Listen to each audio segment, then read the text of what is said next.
That was intense. Welcome to this video, where I traumatize myself. Bunning in on my emotional past self, we are watching and reviewing the 10-year anniversary of Kamen Rider OOO's 10th Medal of Resurrection. It's so sad. Again, major spoilers, so if you haven't seen it, please go watch the film and come back here and tell me what your thoughts were in the comments down below. My initial thoughts on it overall was I enjoyed it. It was a great love letter to the fans, finishing it off like the ending of the series promised in the last scene of the show. Kinda neatly tying up all the loose ends. Huh? Well, the reason why I'm weirdly phrasing this is cause, well, let me explain. We start with Edgy's voice, and Ank's medal floating in the middle of the screen. The broken medals! Anku! You can see both halves fusing as one, and Ankh is resurrected. The end!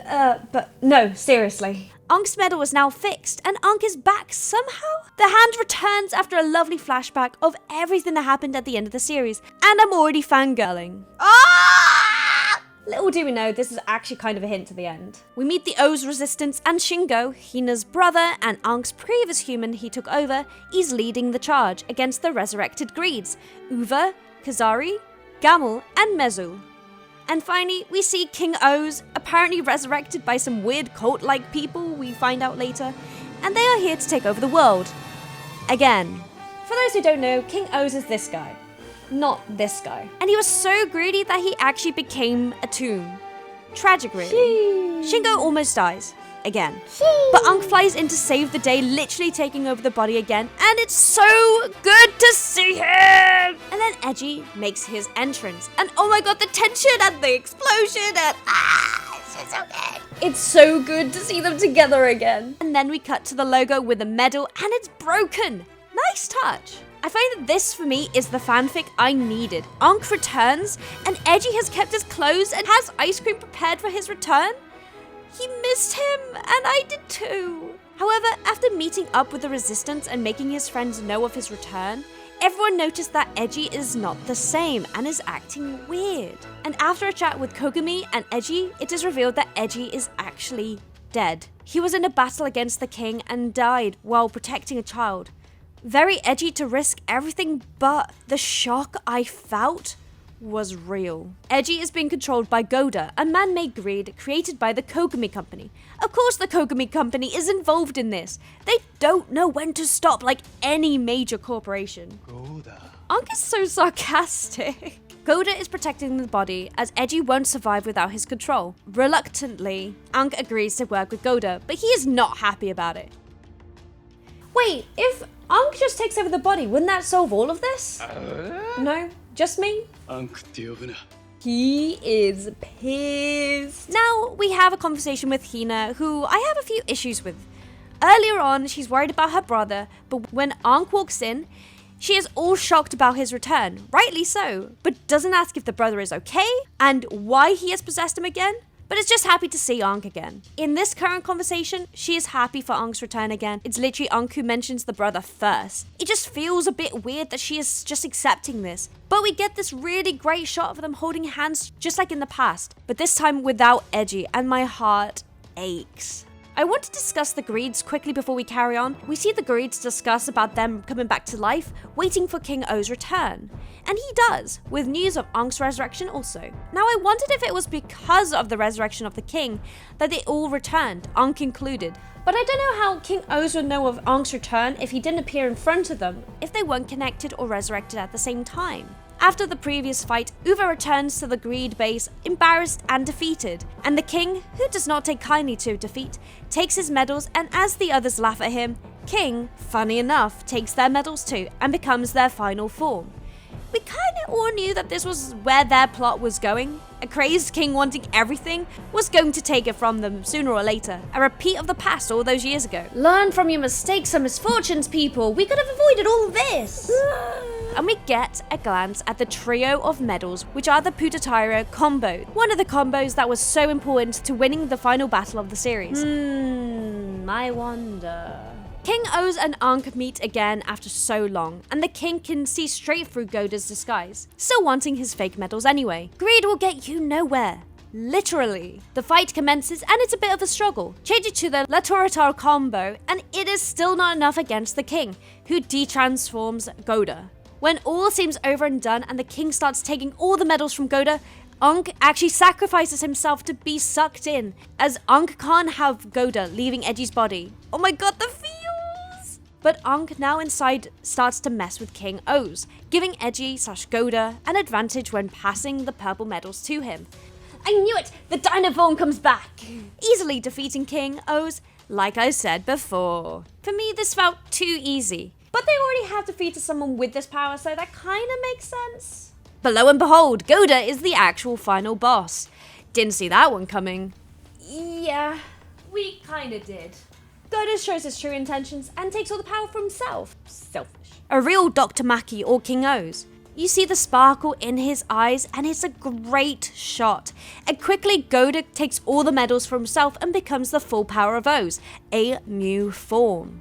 Fully powered Goda beats Ankh to his arm form, and all seems lost as he can't lift himself up anymore. But Edgy is still alive, somewhat, in Goda, and starts to interfere with his movements. The true power of friendship. But Goda rejects Edgy from his body, and Edgy's dying body falls to the ground. It's so sad. Before Goda can hurt the body anymore, Ankh again jumps in front of the attack and protects Edgy's body, taking it over, and oh my god! They just look so good, and oh my god! Look at it! Look at it! Ankh tries to contact Edgy, and dude, I am broken. They ask why did he die? And we find out that it was Edgy's dying breath, his final wish to bring Ankh back, that saved him. Did Edgy have such abilities? Not that I'm totally opposed to it. Edgy says that this is his final battle and asks for Ankh's help. Just like the final battle of the series.